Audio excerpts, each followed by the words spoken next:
The forest near Clearwater Valley had its share of legends, tales of ghost elk, whispering winds, and wolves that never left footprints. But none stirred quite like the bear that wouldn't move. It had been 2 weeks. Each day the same sight, a massive black bear, nearly the size of a compact car, standing stone still on the gravel edge of the river.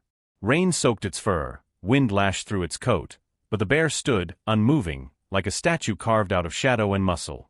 It didn't forage. It didn't drink. It didn't threaten. Campers whispered. Rangers scratched their heads. Photographers snapped from afar, baffled by the bear's refusal to hunt or wander. Some believed it was injured.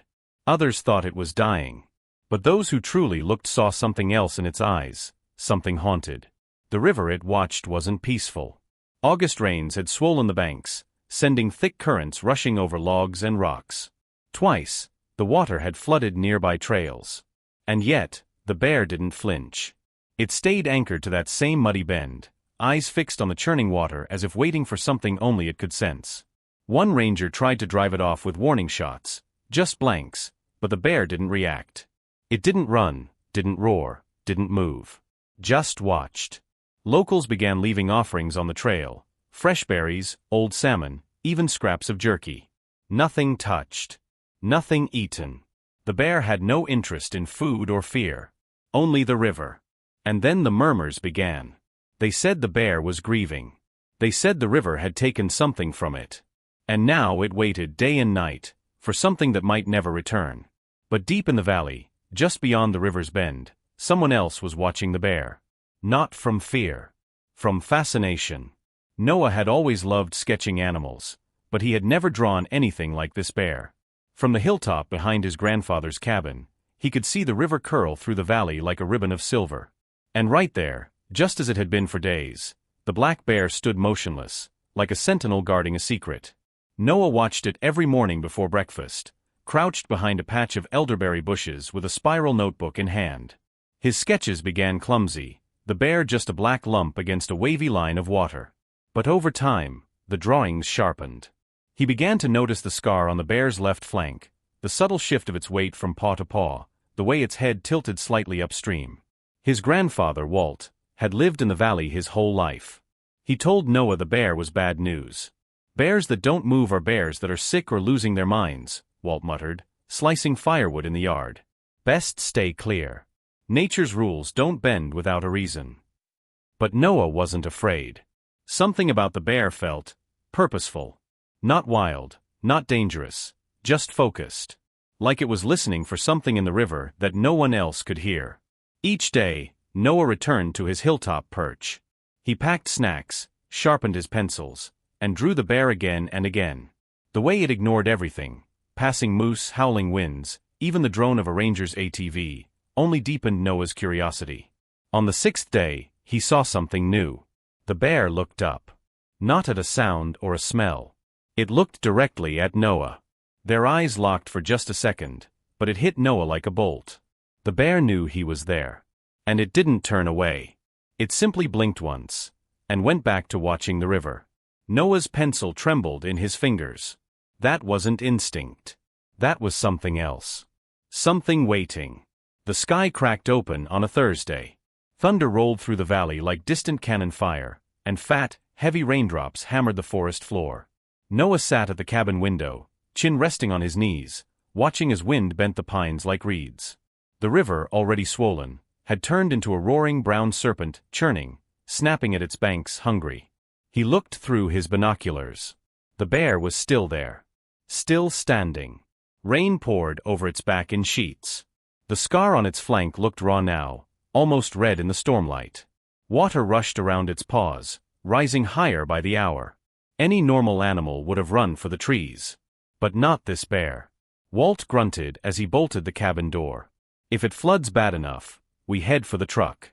No hero stuff, got it? Noah nodded, but his eyes were still on the valley. He waited until Walt was asleep in his recliner before grabbing his coat, flashlight, and sketchbook. He didn't know what he was doing, just that the pull in his chest wouldn't let him sit still. The bear was still out there. Alone. Drenched. Waiting. Lightning split the sky as Noah reached the hilltop. The rain slapped his hood and soaked his jeans, but he kept moving, heart pounding with every step toward the river. And then he heard it. A sound beneath the storm. Whimpering. It was faint, almost swallowed by the wind, but unmistakable. A tiny, desperate cry. Not from the bear. From somewhere behind it. Noah froze. His flashlight flickered across a pile of tangled river debris, logs, branches, shredded bark, and something moved. A small, shivering shape, half submerged in the mud. A puppy. Drenched, trembling, eyes wide with fear. Noah's breath caught. And as he stepped closer, the massive bear turned its head slowly, watching him. Not growling. Not blocking the way. Just waiting. For him to do something. Noah dropped to his knees beside the tangled heap of driftwood, mud, and broken reeds. The puppy was barely more than a shadow, soaked, shaking, smeared with grit from nose to tail. One of its legs was twisted awkwardly, and its breathing came in tiny, shallow pants. Hey, it's okay," Noah whispered, voice barely audible over the rain. The puppy let out a soft cry, then stilled. Noah reached out slowly, his fingers brushing slick fur. It was still warm. Still alive. But not for long, not in this storm. Not in this cold. He glanced over his shoulder. The bear stood just 10 feet away. Up close, it looked massive, scarred, soaked, and eerily still. Its black eyes flicked between Noah and the puppy, then lowered to the mud at its paws. It didn't snarl. Didn't charge. Just lowered its body, heavy limbs folding under its frame until it sat beside them, like a guardian kneeling at a graveside. Noah gently lifted the puppy, cradling it to his chest. It let out a pitiful whine, pressing its face into his jacket. The bear watched, its breath heavy and even slow exhales like wind through pine needles. Something passed between them then. Not fear. Not even trust. Recognition. The bear had been waiting for this. Not the puppy. Not Noah. But the moment, the act of saving. Noah moved back, slipping in the mud as he rose to his feet. The bear remained still. Its eyes followed them but offered no resistance. Just a quiet surrender to what was already decided.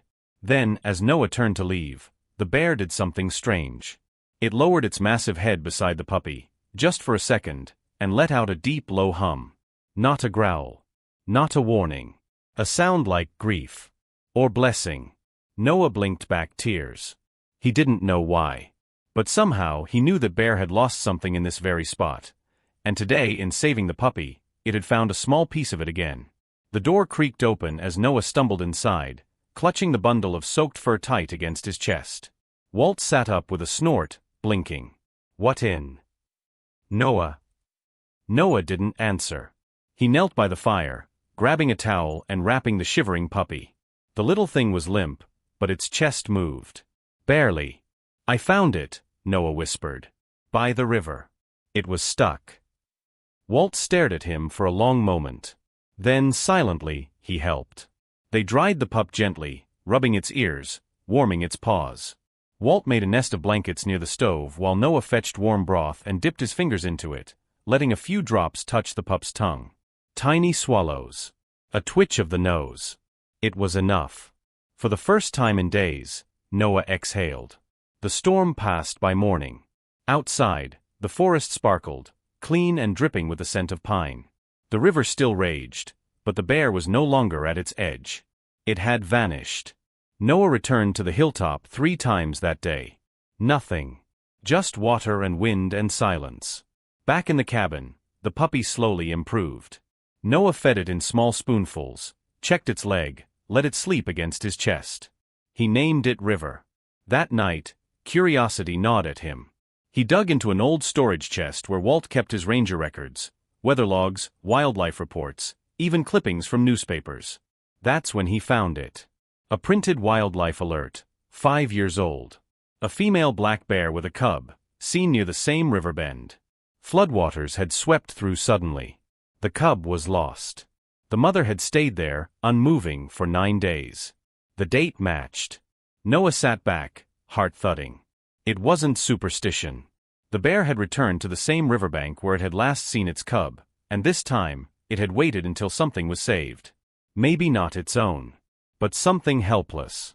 Something small. Something that needed warmth. Just like before. Only now, there was someone watching. Someone who understood. 2 days passed. The rain was gone, the forest alive with birdsong, and River, his leg bandaged and eyes brighter, could finally stand. Noah and Walt took him outside into the clearing for sun and fresh air. The puppy wobbled on 3 legs, tail wagging crookedly as he explored the mossy ground.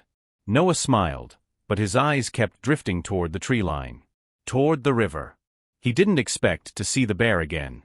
And yet, just before dusk he did. It stood where the trees thinned, still, but not waiting this time. Watching. The scar on its flank caught the golden light like a memory carved into fur. River saw it too. He didn't bark or cower. Instead, he limped forward a few steps, ears perked, tail still. Then he sat, just like the bear had by the river, and stared. The two locked eyes for what felt like a long time. And then the bear did something Noah would never forget. It turned, walked slowly back into the forest, and disappeared between the trees. Not like a creature of fear, but like a guardian released. Noah sat in the grass, heart full and aching. He didn't need answers. He didn't need science or superstition. All he knew was this. The bear had waited at that river for something it could never get back. It had stood watch for days, maybe out of grief, maybe out of guilt. But when it saw another life in danger, it had not hesitated. It had stayed long enough to make sure this time someone was saved. And now it could go. Back in the cabin, Noah drew one last sketch. A bear at the river's edge, a pup in the mud, and a boy standing between them, connected not by fear but by grace. He pinned it to the wall above River's blanket. The valley, at last, was quiet. Not empty. Just at peace.